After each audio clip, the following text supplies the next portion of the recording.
السلام علیکم ورحمۃ اللہ وبرکاتہ۔ الحمد للہ رب العالمین والعاقبۃ للمتقین والصلاۃ والسلام علی اشرف الانبیاء والمرسلین نبینا و رسولنا و حبیبنا و امامنا محمد وعلی آلہ واصحابہ اجمعین، اما بعد۔ قال اللہ تعالی فی القرآن الکریم قل ان صلاتی و نسکی و محیای و مماتی للہ رب العالمین لا شریک لہ وبذالک امرت وانا اول المسلمین۔ اے پیغمبر علیہ الصلوۃ والسلام، کہہ دیجئے کہ میری نماز، میری قربانی، و محیای میری زندگی، و مماتی میری موت، للہ رب العالمین سب کا سب اللہ کے لیے ہے جو دو جہانوں کا مالک ہے، دو جہانوں کو پالنے والا ہے۔ لا شریک لہ، اس کا کوئی شریک نہیں ہے، وبذالک امرت، یہی حکم مجھے دیا گیا ہے، وانا اول المسلمین، اور میں سب سے پہلا مسلمان ہوں، مسلمانوں میں سب سے پہلا میں ہوں۔ اور نبی کریم صلی اللہ علیہ وآلہ وسلم کا ارشاد گرامی ہے، آپ نے یہ فرمایا تھا اور حکم دیا تھا اپنی امت کو کہ وہ قربانی کریں، اور یہ بھی بتایا تھا کہ اس دن یعنی قربانی والے دن سب سے بہترین عمل جو اللہ تعالیٰ کو محبوب ترین ہے وہ قربانی ہے۔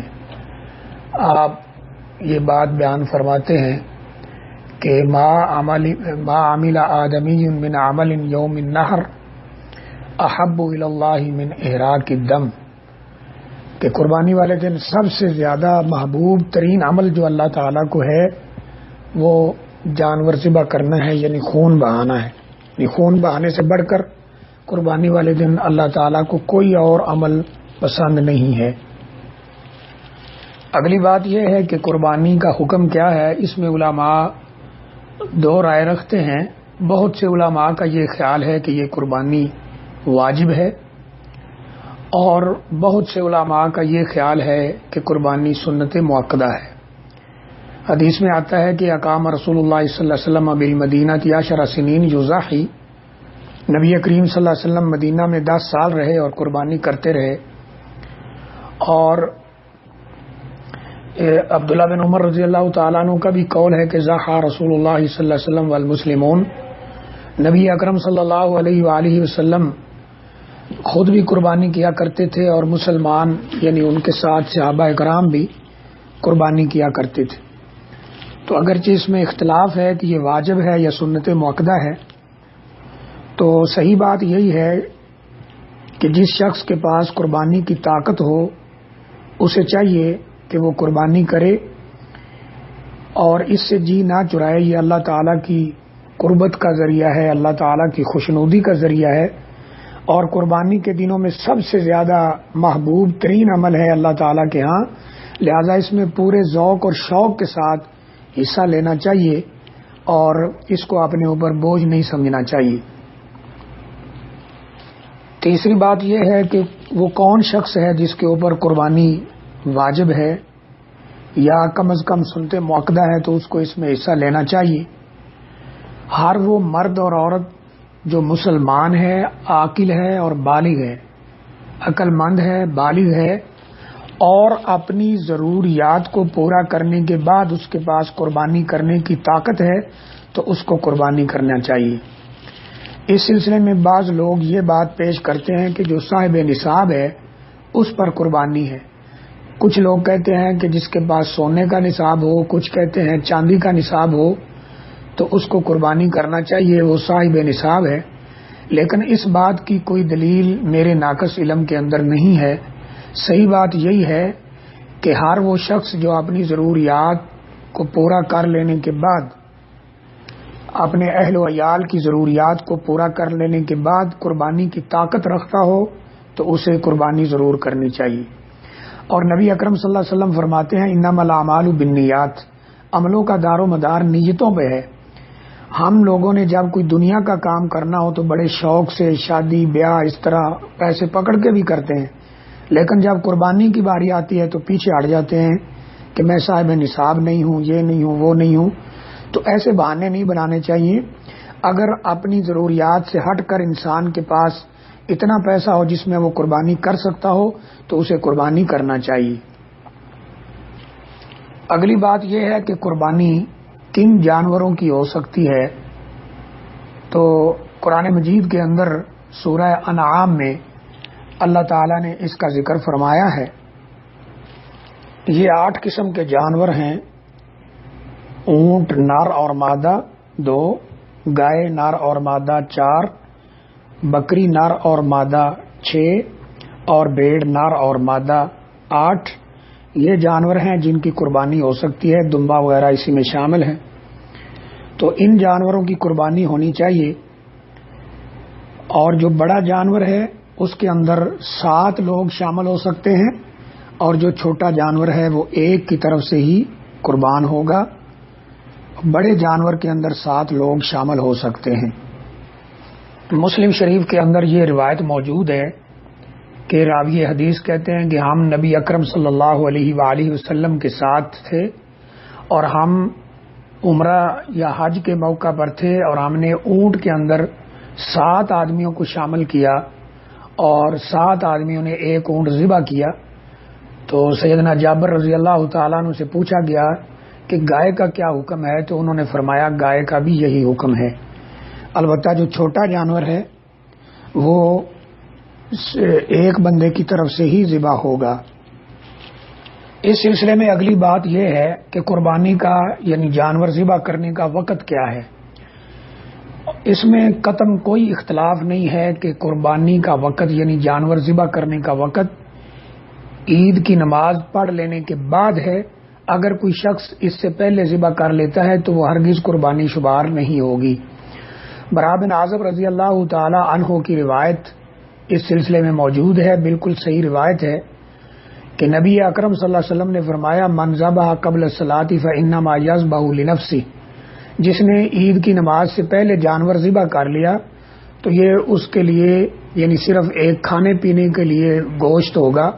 ومن ذبح بعد الصلاۃ فقد تم نسکہ، اور جس نے نماز کے بعد اس کو ذبح کیا تو یہ اس کی طرف سے قربانی شمار ہوگی۔ اور وَأَصَابَ سُنَّةَ الْمُسْلِمِينَ، اور اس نے مسلمانوں کی سنت پر عمل کیا ہے۔ تو اس حدیث سے بالکل واضح ہے کہ اگر کوئی شخص عید کی نماز پڑھنے سے پہلے جانور ذبح کر لیتا ہے تو وہ صرف ایک گوشت عام گوشت شمار ہوگا، اور اگر عید کی نماز کے بعد ذبح کرتا ہے تو وہ قربانی شمار ہوگی۔ ایک صحابی کے بارے میں ملتا ہے کہ انہوں نے عید کی نماز کے لیے نکلنے سے پہلے جانور ذبح کر دیا، یہ سوچ کر کہ سب سے پہلے گوشت پکے گا اور میں نبی صلی اللہ علیہ وسلم کو بھی دعوت دوں گا۔ انہوں نے اپنی سوچ سے یہ ایک کام کیا، اور عید کی نماز کے بعد نبی اکرم صلی اللہ علیہ وسلم کو بتایا تو آپ نے حیرانگی سے پوچھا کہ اتنی جلدی گوشت تیار کیسے ہو گیا؟ تو انہوں نے کہا کہ میں عید کی نماز کے لیے آنے سے پہلے ذبح کر آیا ہوں۔ تو نبی اکرم صلی اللہ علیہ وسلم نے فرمایا کہ یہ تیری قربانی شمار نہیں ہوگی، اس کی جگہ پر تمہیں ایک اور جانور ذبح کرنا ہوگا۔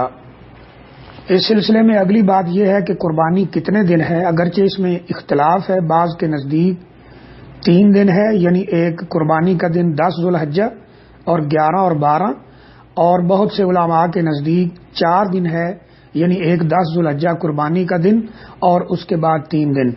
اور یہی بات صحیح ہے۔ سنن بہقی کے اندر حضرت حسن رضی اللہ تعالی عنہ سے روایت موجود ہے، آپ نے فرمایا کہ قربانی یہ 3 دن اور اس بعد یوم نہر، یہ لفظ موجود ہیں کہ فرمایا کہ یوم نہر یعنی 10 ذو الحجہ کے بعد 3 دن یہ قربانی کے ایام ہیں۔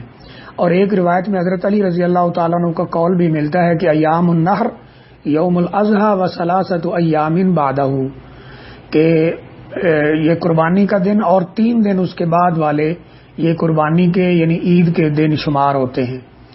اور اس زاد المعاد میں امام ابن قیم رحمہ اللہ تعالی نے ذکر کیا ہے۔ ایک اور حدیث میں بھی اشارہ ملتا ہے کہ ایام التشریق، تمام کے تمام جو ایام تشریق حج کے دن ہیں، یعنی جن میں حاجی مینا میں ٹھہرتے ہیں، وہ قربانی کے دن ہیں۔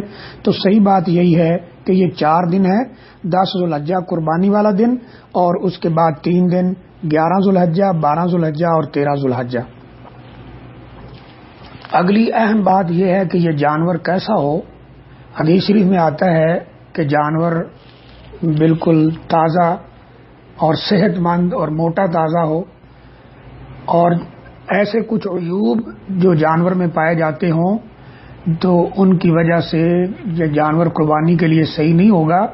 یہ عیوب یہ ہیں، نمبر 1 وہ جانور لنگڑا نہ ہو۔ اگر جانور لنگڑا ہوگا، اس کا لنگڑا پن ظاہر ہو تو وہ قربانی کے لیے جائز نہیں ہے۔ اسی طرح وہ کانا نہ ہو، بینگا نہ ہو، ورنہ وہ قربانی کے لیے جائز نہیں ہوگا۔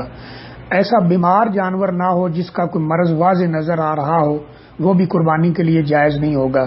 اتنا دبلا پتلا جانور نہ ہو کہ جو اس کی ہڈیاں یعنی نکلی ہوئی ہوں، تو ایسا جانور بھی قربانی کے لیے جائز نہیں ہے۔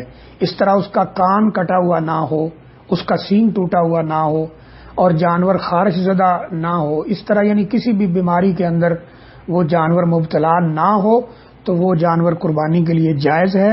حدیث شریف میں یہ واضح عیوب ذکر کیے ہیں۔ رسول اللہ صلی اللہ علیہ وسلم نے فرمایا کہ ایسا جانور نہ ہو جس کا لگڑا پن ظاہر ہو، کانا پن ظاہر ہو، بیماری ظاہر ہو اور دبلا پتلا ہو کہ اس کی ہڈیاں نظر آ رہی ہوں، تو ایسا جانور قربانی کے لیے قطعاً جائز نہیں ہے۔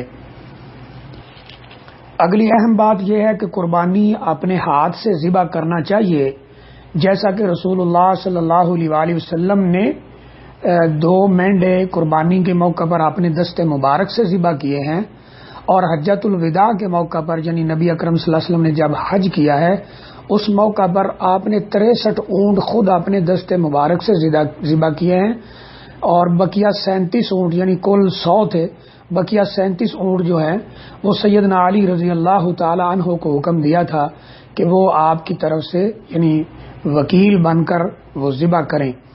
اور ایک جگہ پہ یہ بات بھی ملتی ہے، ابو موسیٰ اشعری رضی اللہ تعالی عنہ وہ اپنی بیٹیوں کو بھی حکم دیا کرتے تھے کہ وہ اپنے ہاتھ سے ذبح کریں۔ امر ابو موسیٰ بناتہ ان یذبحن بایدیہن، کہ وہ اپنے ہاتھ سے ذبح کریں۔ یہ حکم ابو موسیٰ اشعری رضی اللہ تعالی عنہ اپنی بیٹیوں کو دیا کرتے تھے، اور یہ روایت معلق امام بخاری رحمۃ اللہ علیہ نے اپنی کتاب کے اندر ذکر کی ہے۔ اور ایک روایت یہ بھی ملتی ہے کہ نبی اکرم صلی اللہ علیہ وآلہ وسلم نے اپنی لاڈلی بیٹی سیدہ فاطمہ رضی اللہ تعالی عنہا سے فرمایا تھا کہ اے فاطمہ اپنی قربانی کے پاس جاؤ اور کھڑے ہو جاؤ، یعنی اس کو ذبح ہوتا ہوا دیکھو۔ اس سے یہ پتہ چلتا ہے کہ عورت اپنے ہاتھ سے ذبح کر سکتی ہے، اس کا ذبیحہ بالکل صحیح ہوگا، اور اگر وہ ذبح نہ کر سکے یا نہ کرنا چاہے تو پھر کم از کم اتنا ہے کہ وہ اپنی قربانی کے پاس موجود ہو۔ تو اس لیے چاہیے قربانی اپنے ہاتھ سے ذبح کی جائے، اور اگر ایسا نہ ہو، ہمارے یہاں عام طور پر لوگ ذبح نہیں کرتے، تو پھر کم از کم اتنا ہے کہ قربانی کے جانور کے ذبح کے وقت اس کے پاس کھڑا ہونا چاہیے اور دیکھنا چاہیے، کیونکہ اس کے اندر ایک حکمت ہے کہ ہم یہ اللہ سے عہد کر رہے ہوتے ہیں کہ اے اللہ آج یہ جانور تیرے رستے میں ذبح کیا جا رہا ہے، اور اگر ہمیں اپنی جان بھی تیرے رستے میں ذبح کرنا پڑی، اپنی جان بھی دینا پڑی، تیرے دین کے لیے اپنی جان قربان کرنا پڑی، تو ہم اس سے بھی کسی قسم کا کوئی دریغ نہیں کریں گے اور اپنی جان تیرے رستے میں قربان کر دیں گے۔ اس سلسلے میں ایک اہم بات یہ ہے کہ کیا میت کی طرف سے قربانی ہو سکتی ہے؟ جو شخص فوت ہو گیا ہو اس کے نام کی قربانی ہو سکتی ہے؟ تو صحیح بات یہ ہے کہ میت کی طرف سے قربانی کرنے کی کوئی خاص دلیل صحیح سند کے ساتھ نبی اکرم صلی اللہ علیہ وآلہ وسلم سے یا پھر صحابہ اکرام سے ثابت نہیں ہے۔ اگر کوئی ایسا کرتا ہے، قربانی کرتا ہے میت کی طرف سے، تو یہ عام صدقہ شمار ہو جائے گا، کیونکہ میت کے لیے میت کو ثواب پہنچانے کے لیے مالی صدقہ جو ہے اس کے دلائل موجود ہیں، اور اگر کوئی یہ صدقہ کرتا ہے یعنی کوئی قربانی کرتا ہے، میت کے لیے قربانی کرتا ہے، تو پھر اس کے لیے یہ کہا جا سکتا ہے، جیسا کہ محققین علماء کرام یہ فتویٰ دے چکے ہیں کہ یہ عام صدقہ شمار ہو جائے گا، لیکن میت کی طرف سے قربانی کرنے کی کوئی خاص دلیل، کوئی صحیح سند کے ساتھ خاص قربانی کرنے کی دلیل ثابت نہیں ہے۔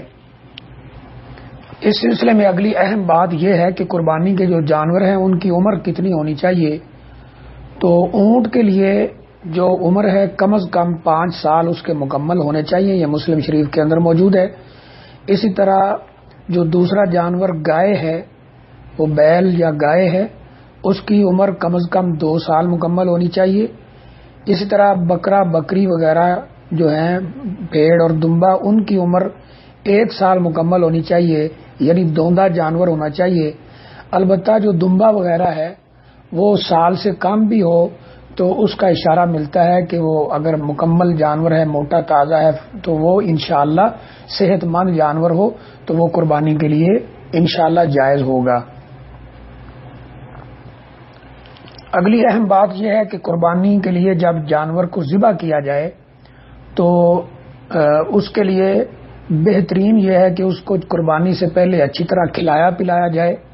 اس کو ذبح کرنے کے لیے چھری تیز ہونی چاہیے، اور ذبح کرتے وقت اس کا رخ قبلہ کی طرف ہونا چاہیے، اور ایسے بندے کو ذبح کرنا چاہیے جو اچھی طرح ذبح کر سکتا ہو، کیونکہ رسول اللہ صلی اللہ علیہ وسلم نے فرمایا جب تم کسی کو قتل کرو، یعنی قصاصاً، اسلامی عدالت کی طرف سے حکم ہو قصاصاً قتل کرو، فاحسنوا القتلہ، تو اچھی طرح اس کو قتل کرو، یعنی تکلیف نہ دو۔ فاذا ذبحتم فاحسنوا الذبح، اور جب تم ذبح کرو کسی جانور کو تو اچھی طرح اسے ذبح کرو، یعنی اسے تکلیف نہ پہنچاؤ۔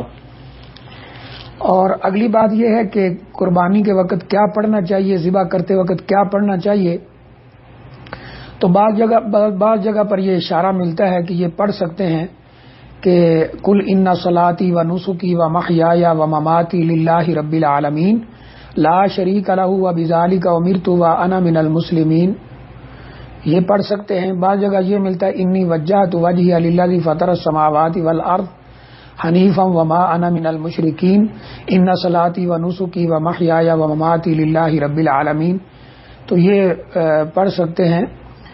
اور اسی طرح بسم اللہ اللہ اکبر یہ بھی پڑھ سکتے ہیں، اور بھی چند دعائیں نبی اکرم صلی اللہ علیہ وآلہ وسلم سے منقول ہیں۔ تو بہرحال یہ پڑھ کر قربانی کے جانور کو تیز دھار والی چھری کے ساتھ ذبح کرنا چاہیے تاکہ جانور کو تکلیف نہ ہو۔ جب رگیں کٹ جائیں اور خون نکل جائے اور اللہ کے نام پہ ذبح کر دیا جائے تو یہ ذبیحہ انشاءاللہ بالکل صحیح ہوگا۔ اسی طرح قربانی کے گوشت کے بارے میں یہ پوچھا جاتا ہے کہ کیا ضروری ہے کہ 3 حصوں میں تقسیم کیا جائے؟ ضروری نہیں ہے، آپ 3 حصوں میں تقسیم کر دیں، اچھی بات ہے۔ ایک حصہ خود رکھ لیں، ایک رشتہ داروں کو دے دیں، ایک غریبوں مسکینوں میں تقسیم کر دیں، آدھا رکھ لیں، آدھا تقسیم کر دیں، سارا تقسیم کر دیں، کچھ تھوڑا رکھ لیں، باقی تقسیم کر دیں، یہ آپ کی مرضی پر منحصر ہے، اس میں کسی قسم کے کوئی حرج کی بات نہیں ہے۔ اس سلسلے میں آخری گزارش یہ ہے کہ یہ قربانی اللہ تعالیٰ کی رضا اور اللہ کی خوشنودی کے لیے کرنی چاہیے، شوق اور ذوق کے ساتھ۔ یہ کبھی بھی ذہن میں نہ سوچیں کہ یہ کوئی جرمانہ ہے، یا اب ہم کیا کریں، کہاں جائیں، کدھر سے پیسے لائیں، یا بعض لوگ صرف گوشت کھانے کے لیے قربانی کرتے ہیں، یہ نہیں ہونا چاہیے۔ اللہ تعالیٰ نے قرآن مجید میں فرمایا ہے فصلی لربک وانحر، اپنے رب کے لیے نماز بھی پڑھا کریں اور قربانی بھی دیا کریں۔ اور قل ان صلاتی و نسکی و محیای و مماتی للہ رب العالمین، میری قربانی، میری زندگی، میری نماز، میری موت، سب کے سب اللہ تعالیٰ کے لیے۔ اور سورہ حج میں اللہ تعالیٰ فرماتے ہیں لن ینال اللہ لحومها ولا دماؤها ولکن ینالہ التقوی منکم، یہ قربانیوں کا گوشت یا خون یہ اللہ تعالیٰ کے پاس نہیں پہنچتا ہے، اللہ تعالیٰ کے پاس تمہارا تقوی پہنچتا ہے کہ تم نے کس تقوی کے ساتھ، کس شوق کے ساتھ اور اللہ کو خوش کرنے کے لیے قربانی کی ہے کہ نہیں، اصل بات وہ پہنچتی ہے۔ تو اس سے پتہ چلتا ہے کہ اصل بات اطاعت اور فرما برداری ہے۔ جو ہی اللہ تعالیٰ کا حکم سنے تو اس کو بڑی خوشی کے ساتھ، شوق کے ساتھ، کھلے دل کے ساتھ پورا کیا جائے، اسی پر اللہ تعالیٰ خوش ہوتے ہیں، اور اسی میں انسان کے لیے دنیا اور آخرت کی کامیابی ہے۔ اللہ تعالیٰ سے دعا ہے کہ اللہ تعالیٰ ہمیں پورے ذوق اور شوق کے ساتھ قربانی کرنے کی اور اس میں حصہ لینے کی توفیق عطا فرمائے، اور ہمارے ان نیک اعمال کو قبول فرمائے۔ اللہ تعالیٰ ہماری نمازیں، ہمارے روزے، ہماری قربانیاں اپنی بارگاہ کے اندر قبول فرمائے۔ وآخر دعوانا الحمدللہ رب العالمین۔